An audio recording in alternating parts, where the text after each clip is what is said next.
The Supreme Court has first found that there is a prima facie case for stay on certain provisions. They have not stayed all the provisions, the complete act, but certain provisions have been stayed, like the provision that said that you have to be a Muslim for 5 years have been stayed because there is no mechanism to determine whether the same can happen or not, to determine whether someone has been a Muslim for 5 years or not.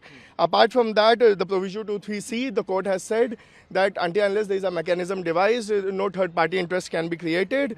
Nothing can be, the people cannot be dispossessed of their Waqf properties. As far as non-Muslim members are concerned, the court has said that in the Waqf board it cannot be more than 3 and not more than 4 in the section 9. And on the registration, the court has apparently extended the time limit but has not stayed the provision. Sir, there was a contentious issue inquiry by the DM. Has anything been said? So on that, it has been said that the executive cannot take the role of the judiciary and have in a way state the provision until a proper mechanism is devised, and that is why I said no one can be dispossessed of their Waqf property in this matter. And what about the members of the Waqf board?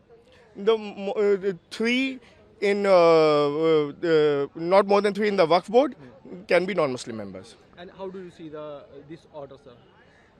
I am very positive. We'll have to read it. It is a lengthy order, the chief has informed us. And we'll read it, but it looks like a balanced order. This can be termed as a victory for us.